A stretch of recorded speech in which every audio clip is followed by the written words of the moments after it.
1990s, talk shows were all the rage. Almost every channel had a talk show in their lineup. One of those talk shows was The Jenny Jones Show. Jones had a variety of topics she covered on her show. However, with so many other talk shows battling for viewers, the competition was stiff. One of the concepts for a segment was a secret admirer show. Basically, a guest is on stage and then the person who's the secret admirer comes out and professes their feelings. Sounds fun, right? For the most part, it was, even when the admirer was rebuffed. Except this time. This time would change everything.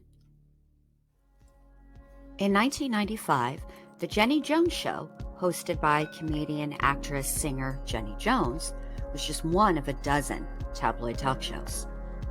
The show's most infamous episode was one that never aired. In early March 1995, three friends flew to Chicago from their home state, Michigan. Donna Riley and Scott Amedure, who were longtime friends, and her downstairs neighbor, Jonanthan Schmitz. Reportedly, it was Donna who had arranged for Scott to confess his crush on the show.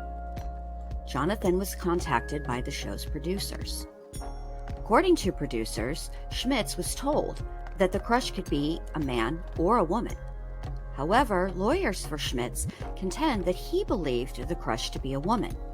In fact, they claim Schmitz was hopeful it was either the woman to whom he'd previously been engaged to and had recently broken up with, or a co-worker whom he believed he had shared some sparks with at the office. Either way, Jonanthan had purchased a new suit and tie along with shoes in anticipation of meeting his secret crush. March 6, 1995 was the day of the taping of the episode. Initially, Scott and Donna were the only ones on stage. After the host, Jenny Jones, asks a few questions about how Scott met Jonanthan, she then asks Scott about a fantasy he'd previously revealed to the show's producers. I want you now to meet Donna and Scott. Now, Donna has been helping Scott pursue his secret crush on John. John's backstage. He can't hear us. How bad's the crush? Tell me about the first time you met him. Where was he? Basically, well, he was under a car, working on her brake line. Yeah. And that was your first time? What was your first impression? Well, I only saw the lower half of him, so you can imagine. You think? Okay, you think about you have fantasies about him? I've had a couple, yeah. Yeah, you had when he was under the car. You had a fantasy about him. Yeah, something to do with like brake oil line snapping and pretty big hammock in my yard, and I thought about it, tying him up to my hammock. And? Well, it entails like whipped cream and champagne, stuff like that. Now, John, he knows you're gay, right? Yeah. Do you know that he is? No. Anything's possible. What's so exciting about him to you? He's got a cute little hard body. You know, one you just want to pick up and put in your curio cabinet, you know, dust him off once in a while. You want to physically pick him up? Oh, he's just a tiny little cute thing. He's gorgeous. Well, all right, let's see if he really is.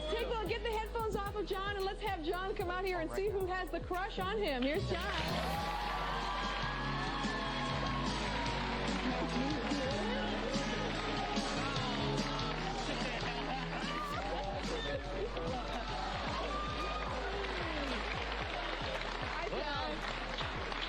Did you think Donna had the crush on you? Did I? No, we're good friends. Well, guess what? It's Scott that has the crush on you. You lied to me. Before we talk, take a look at, we'll show a little playback of what Scott said about you, John. Take a look at that monitor right down here? there. Well, it entails like whipped cream and champagne, stuff like that.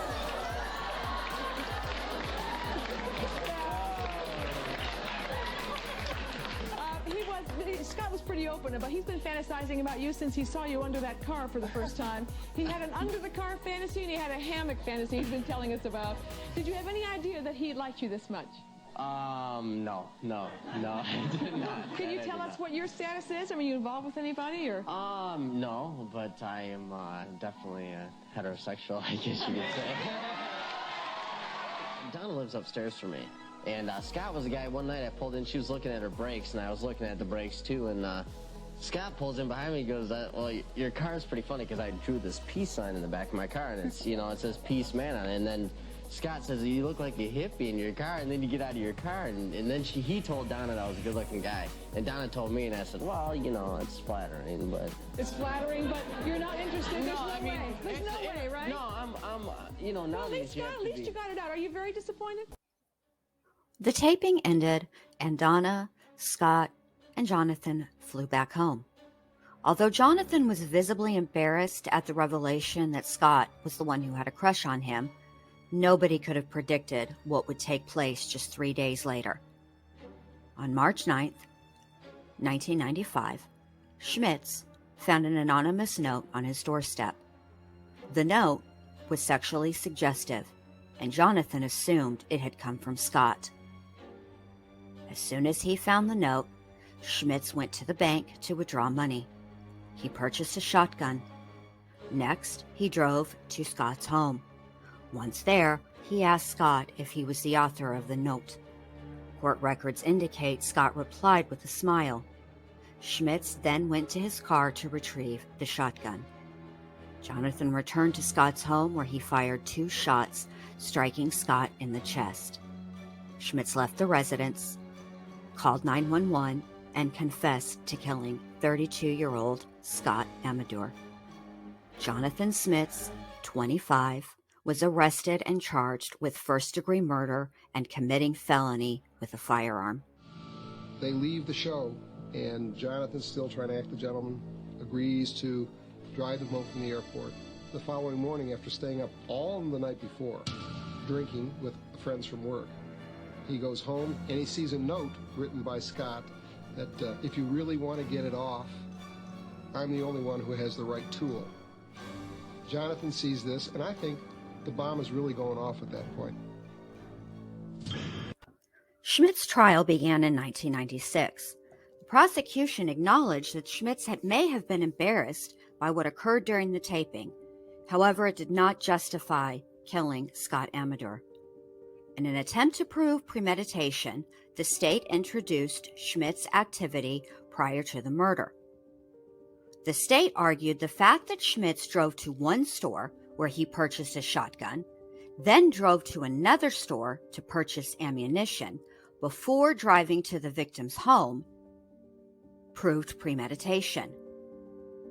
They further contended that when the defendant arrived at the victim's residence, he became violent. The prosecutor cited a police report that noted an upturned chair at the crime scene as evidence that Amedure had attempted to defend himself. The state also had an oral confession and a videotaped confession. However, the judge ruled both inadmissible during a pretrial hearing. The judge found the oral confession was made without Schmitz having been read his Miranda rights. The videotaped confession was made while his right to counsel was being violated. The defense's case relied on the argument that Schmitz was operating under diminished capacity. Schmitz's attorneys argued that he lacked the mental state required to have committed premeditated murder. The defense's theory was that Schmitz snapped after finding the note on his doorstep. They argued his reaction was due to having Graves' disease. Graves' disease is a thyroid gland disorder that can cause violent and irrational behavior. Schmitz had also been diagnosed with manic depression. During trial testimony, a friend of Amedure's testified that after the taping, Scott and Jonathan went out drinking together that night. The friend alleged that a sexual encounter had occurred. Schmitz's father, Alan, testified that Jonathan had attempted self-harm in the past. Schmitz was found guilty of second-degree murder. He was sentenced to 25 to 50 years in prison. Schmitz appealed his conviction and was successful in having it overturned. In 1999, he was retried for the murder of Scott Amedure. He was again found guilty and again received the maximum sentence of 25 to 50 years. On August 22, 2017, Schmitz was granted parole and released from prison. Do you recall when John came out on stage? When John came out on stage that you asked to have a clip of what was just said by Mr. Amedure replayed for the benefit of John? Yes, I do recall.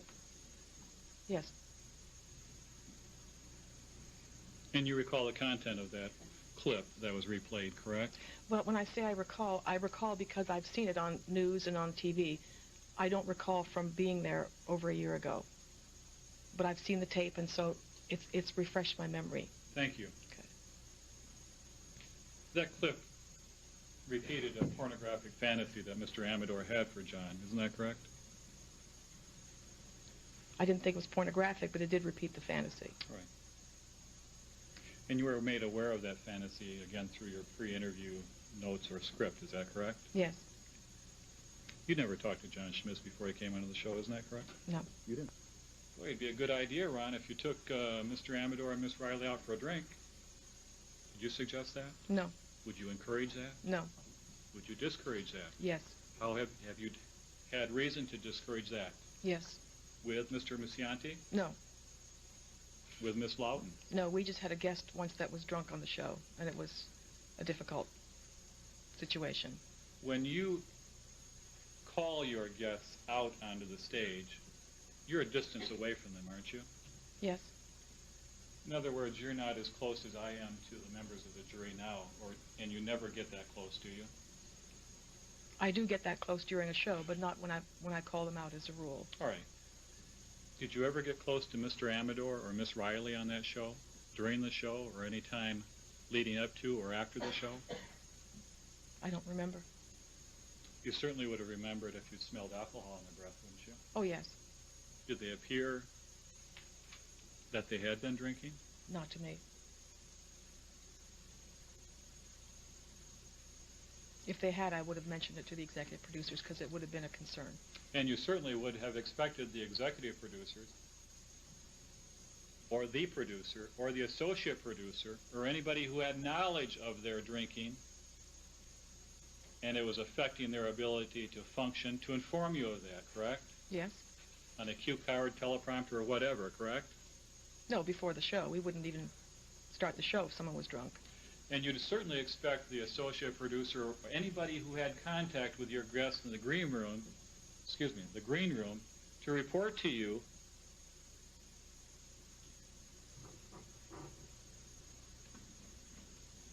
Jenny, they're drinking vodka and orange juice in the green room. You'd want to know that before they appeared on the show, correct? They wouldn't tell me, but yes, I'd find out. Who would you expect to be told before they appear on the show? They would tell the executive producers. The producer? Yes. Okay. Do your notes indicate that that was done? Your personal notes? Yes, ma'am. Yes. The note... Sir. I'm not sure I understand. Did anybody ever indicate to you that they had knowledge of Scott and Donna and other guests in the green room drinking vodka and orange juice? No.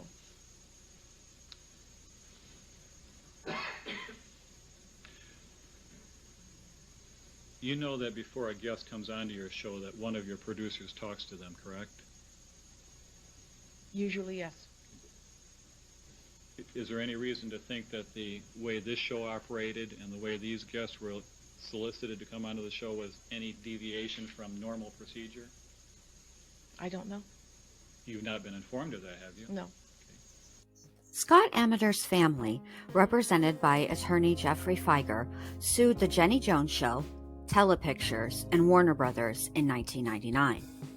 The family alleged that the ambush tactics and the show's negligent actions resulted in Amedure's death. Jenny Jones testified at the trial. Did you happen to read his forced statements after the shooting? Yes, I did. When did you do that, by the way?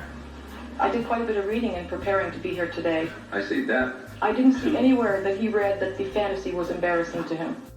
Would you repeat that question? The purpose of your show. Can I let this go? No, you can keep it right up there. Why don't you? It's gonna. The purpose of this show was simply to provide a forum by which you would encourage Scott Amedure to